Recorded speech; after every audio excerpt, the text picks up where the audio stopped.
Welcome to Vinci சமையல். இன்னைக்கு நம்ம தயிர் வடை எப்படி செய்யறதுன்னு பார்க்கலாங்க. ரொம்ப ரொம்ப டேஸ்டா இருக்கும், எல்லாரும் விரும்பி சாப்பிடுவாங்க. அதுக்கு நான் ஃபர்ஸ்ட் ஒரு கப் உளுத்தப்பருப்புங்க, இது நல்லா கழுவிட்டு 4 மணி நேரம் ஊற வச்சிருக்கேன். இதை நம்ம தண்ணி ஊத்தாம நல்லா கெட்டியா அரைச்சி எடுத்துக்கலாம். அவ்வளவுதாங்க. இதை அரைச்சி இந்த ஒரு பக்கம் தனியாக வச்சிடலாம். இப்போ நான் 400 ml தயிர் எடுத்திருக்கேன். இது புளிப்பில்லாத தயிருங்க. இதை நம்ம நல்லா மிக்ஸ் பண்ணி விட்டுக்கலாம். இதை நம்ம நல்லா பீட் பண்ணிக்கலாங்க. எவ்வளோ நேரம் பீட் பண்ண முடியுமோ அவ்வளோ பீட் பண்ணிக்கலாம். நம்ம பீட் பண்ணிட்டு தயிர் ரொம்ப திக்கா இருந்துச்சுன்னா அதில் கொஞ்சம் தண்ணி சேர்த்துக்கலாங்க. ரொம்ப திக்கா இருந்தா தண்ணி சேர்த்துக்கலாம், இல்லைன்னா வேண்டாங்க. இப்போ தாளிப்பு போட்டுக்கலாம். கொஞ்சம் எண்ணெய் சூடானதும் கொஞ்சம் கடுகு, 1/2 டீஸ்பூன் சீரகம், 2 பொடியா நறுக்கின பச்சை மிளகாய், 2 காஞ்ச மிளகாய்ங்க.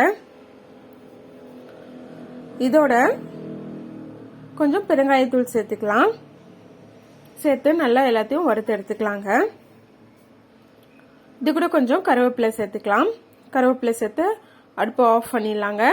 இதை தாளிச்சதை நம்ம தயிரில் சேர்த்துக்கலாம். தயிரில் சேர்த்து இது நல்லா மிக்ஸ் பண்ணி விட்டுக்கலாங்க. இதுக்கு நான் இந்த தயிருக்கு தேவையான அளவு உப்பு சேர்த்துக்கலாங்க. கண்டிப்பா இந்த வீடியோ நீங்க ட்ரை பண்ணுங்க. ரொம்ப ரொம்ப ஈஸி தாங்க. இந்த வீடியோ உங்களுக்கு பிடிச்சிருந்தா லைக் பண்ணி சப்ஸ்கிரைப் பண்ணுங்க. இப்போ மோர் செஞ்சுக்கலாங்க. ஒரு அகலமான பவுல்ல 1 டீஸ்பூன் தயிர் எடுத்து வச்சிருக்கேன். இந்த 1 டீஸ்பூன் தயிருக்கு நான் 2 கப் தண்ணி சேர்த்துக்கிறேங்க. தண்ணி சேர்த்து இதையும் நல்லா மிக்ஸ் பண்ணி எடுத்துக்கலாம். இது நம்ம மோர் பதத்துக்கு இதை நம்ம நல்லா பீட் பண்ணிக்கலாம் கையிலேங்க. நம்மளுக்கு தயிரோ ரெடி, மோரோ ரெடி ஆயிடுச்சு. ஒரு பேன்ல எண்ணெய் சூடானதும் நம்ம ரெடி பண்ணி வச்சிருக்கிற மெதுவடை மாவை நம்ம மெதுவடை தட்டி போட்டுக்கலாங்க. மெதுவடை எப்படி நம்மளுக்கு தட்ட ஈஸியா வருமோ அந்த மாதிரி தட்டி எடுத்துக்கலாம்.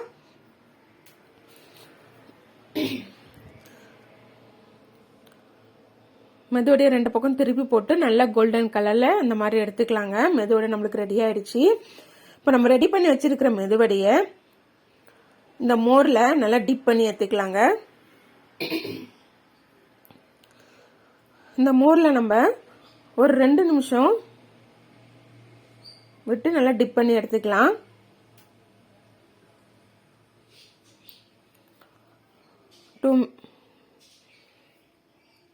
அவ்வளவுதாங்க. அதிகமா நம்ம விடக்கூடாது. எல்லாமே நல்லா டிப் பண்ணியாச்சு. இப்ப நம்ம மோர்ல இருந்து இதை எடுத்துட்டு இந்த தனியா ஒரு பிளேட்ல வச்சிடலாங்க. இப்போ இன்னொரு பிளேட்ல மாத்திட்டு இதுக்கு தயிர், இந்த வடை மேல நம்ம ரெடி பண்ணி வச்சிருக்கிற தயிரை வடை மேல சேர்த்துக்கலாங்க. தயிர் ஃபுல்லா கவர் ஆயிருக்கணும். வடை ஃபுல்லா கவர் ஆயிருக்கணுங்க. பாருங்க, இந்த மாதிரி நல்லா கவர் பண்ணிக்கலாம். வடை தெரியாம பாருங்க, ஃபுல்லா தயிர் ஊத்தி கவர் பண்ணிருக்கேன். இதுக்கு மேல பொடியா நறுக்கின கொத்தமல்லி கொஞ்சம் சேர்த்துக்கலாங்க. கொத்தமல்லி சேர்த்துட்டு இதுக்கு மேல கொஞ்சம் காரா பூந்தி சேர்த்துக்கலாங்க. கொஞ்சம் மிளகுத்தூள் சேர்த்துக்கலாம். சாப்பிட இன்னும் சூப்பரா இருக்கும். மிளகுத்தூள் எடுத்து நல்லா நம்ம ஸ்ப்ரெட் பண்ணி விட்டுக்கலாங்க எல்லா சைடும். அவ்வளவுதாங்க. நம்மளுடைய சூப்பரான டேஸ்டான ஈவினிங் ஸ்நாக் மாதிரி தயிர் வடை ரெடி ஆயிடுச்சு. கண்டிப்பா இது நீங்க ட்ரை பண்ணுங்க. ரொம்ப ரொம்ப சூப்பரா இருக்குங்க. இது செய்யவும் ரொம்ப ஈஸி தான்.